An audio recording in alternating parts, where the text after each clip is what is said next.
Revelation chapter number 4, and we'll be looking at verse 11 is where we're going to start today. I recall that we started a series on the sovereignty of God. The sovereignty of God. That everything that God is, everything that God does, He is sovereign in all things. And with that in mind, remember, He is in charge. Not only of just men, not only of Christians, those of faith, but He's also in charge of the wicked as well. He does as He will to all. Why? Because He is our Creator, God. Now look at chapter 4, verse 11. Thou art worthy, O Lord, to receive glory and honor and power. For thou hast created what? Now, I want you to see that. Thou hast created all things. And for thy pleasure they are and were created. You wonder why God created this earth? For His pleasure. Why did God want to create man? For His pleasure, to enjoy the fellowship with mankind, to enjoy walking in the cool of the evening in the garden with Adam, to enjoy that fellowship and relationship and that love that they had for each other. You think about a sovereign God, and that sovereignty characterizes the whole being of God. And you go back to you thinking about Genesis 1:1. Remember Genesis 1:1? What does that say? In the beginning. Who? God. So before this mud seal was even formed on this earth, before the first star was hung in the heavens, before the sun and moon became lights for us, God was there in the beginning. He chose to create this universe. He was sovereign even then. He chose who and what would be created. He chose the planets and how they would be aligned in such a way. He chose the stars and the moons and all of the planets in this universe and set them in order. He chose that. Now, scientists would have you say, well, it all came together by a big bang. Well, you might call it a big bang. God spoke it into existence, and it came into existence. And I'm sure it wasn't quiet. It was probably noisy, but it all came together exactly as God said it would, and it was exactly how He wanted it. There were no mistakes in creation. God was perfect. Remember that phrase? Go back to Genesis 1 and look at that phrase you see repeated again and again. Let me read it to you.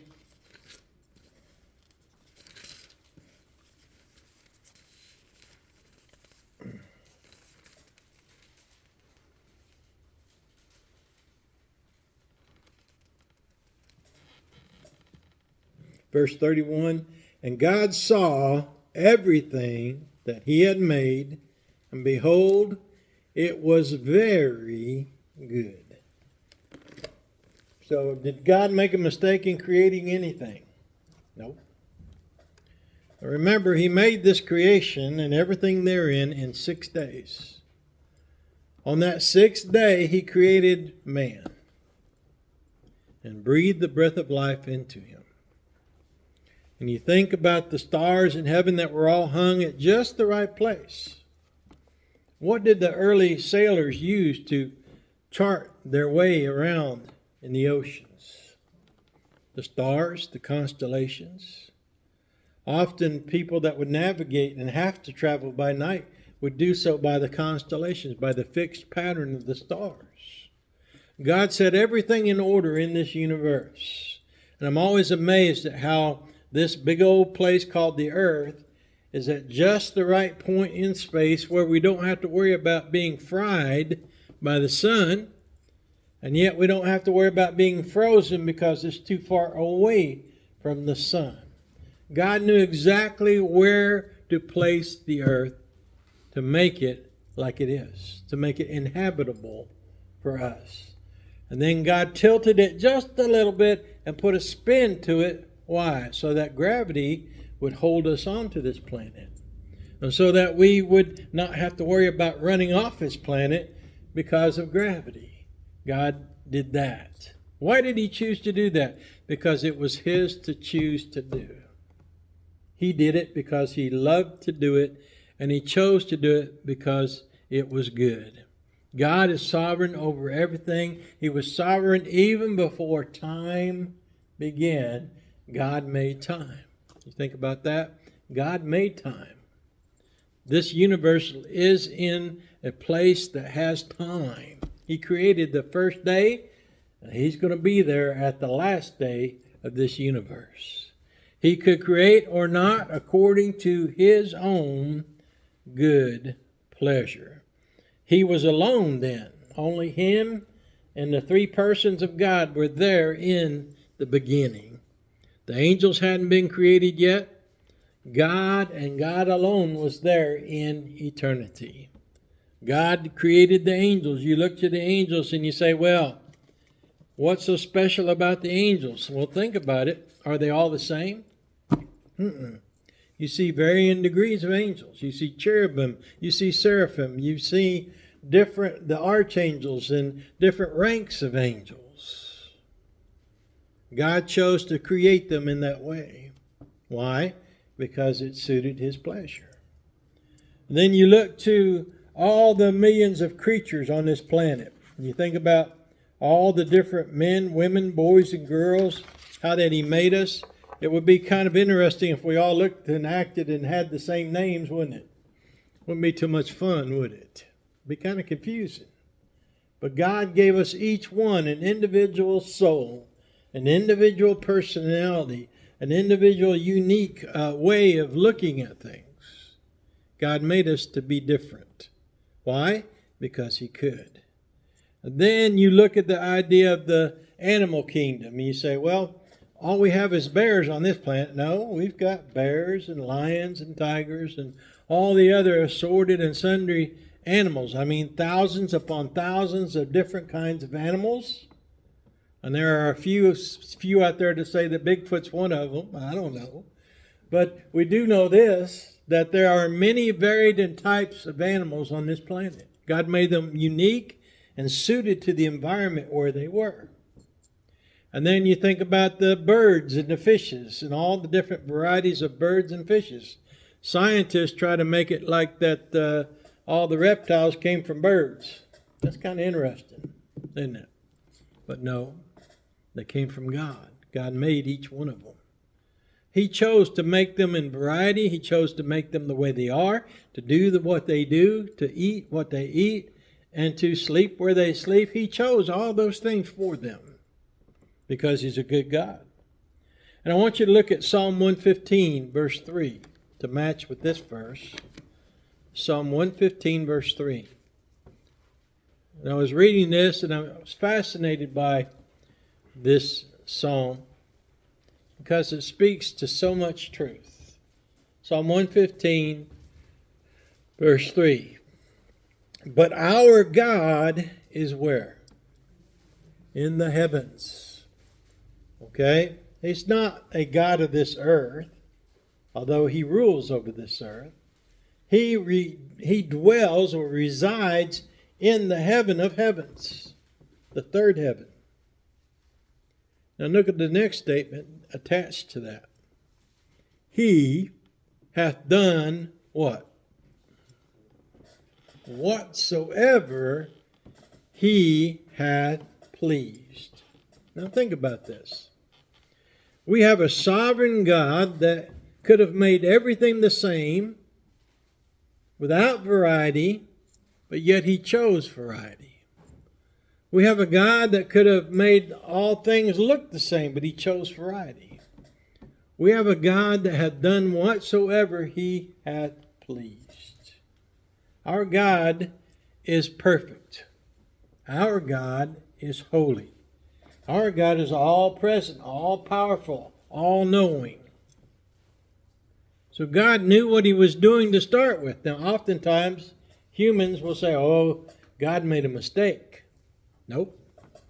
God has made no mistakes. Our scientists try to say, oh, well, we'd have done it like this. And yeah, it'd have blowed up in your face too.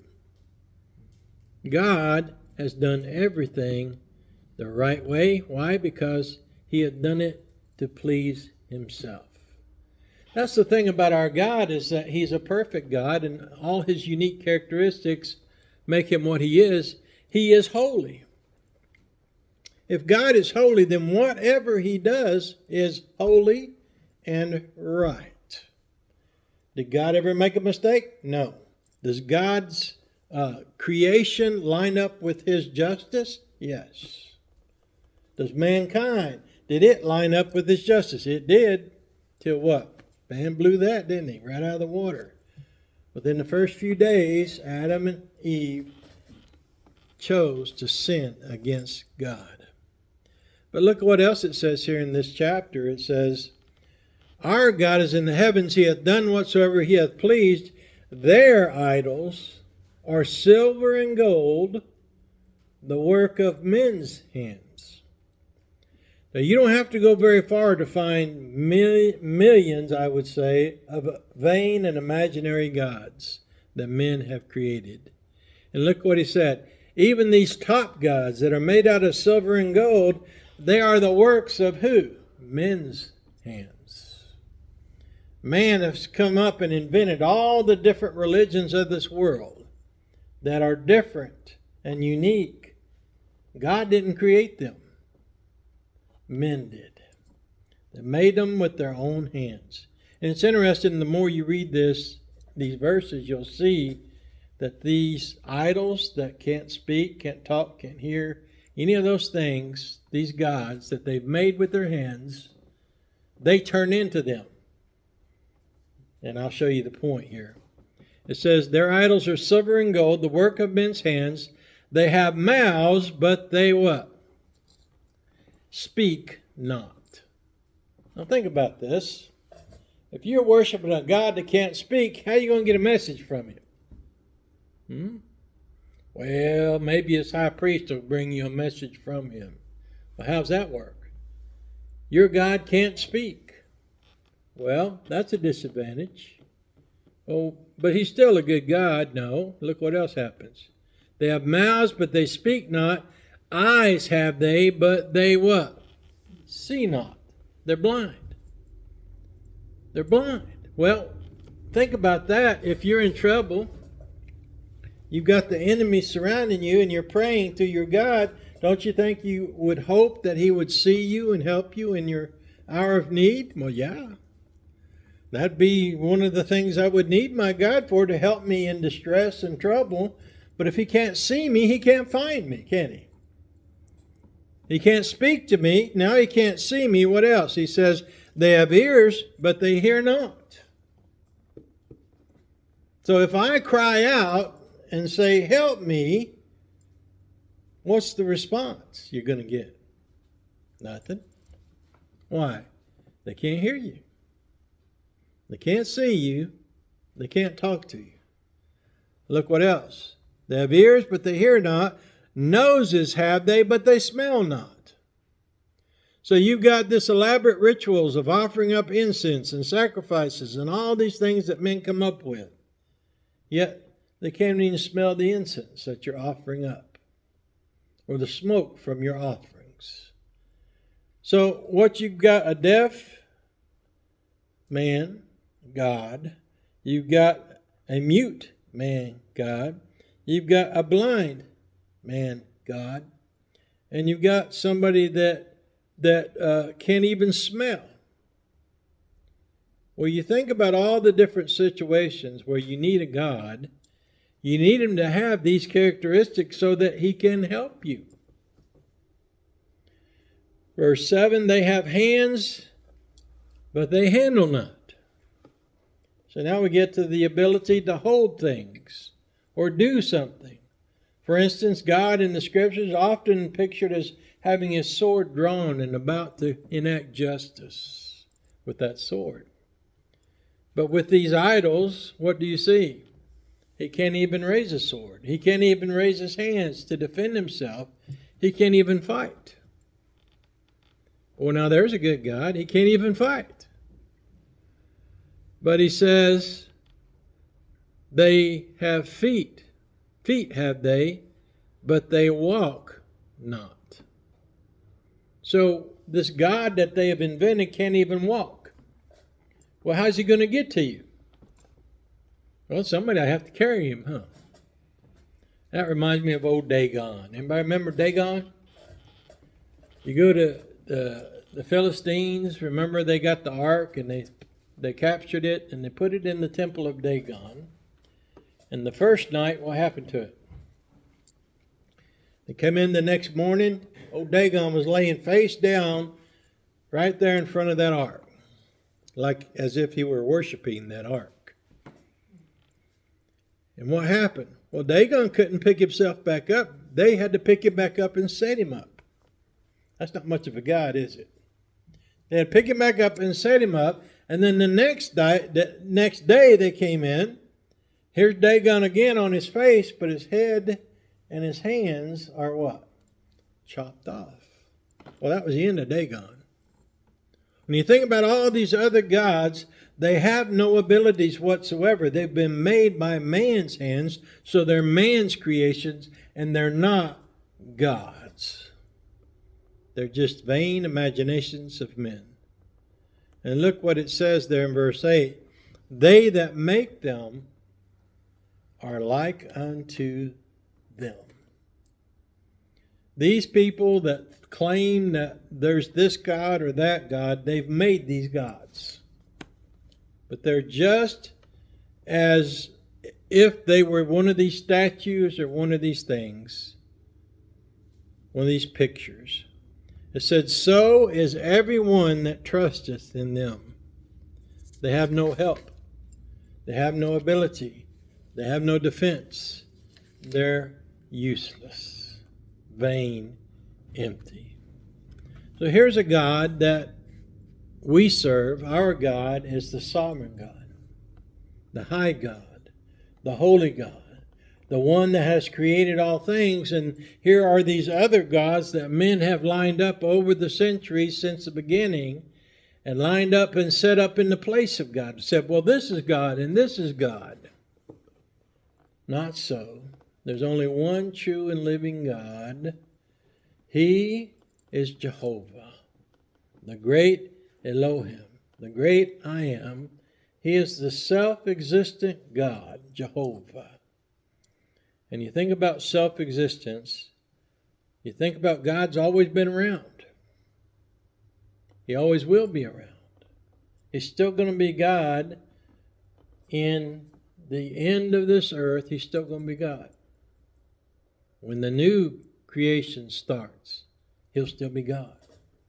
And if you could find the end of eternity, get in your spaceship or get in the Enterprise, the USS Enterprise, and warp speed, warp 20 or whatever they're up to now, warp over to the other side of the universe, he's still going to be God over there.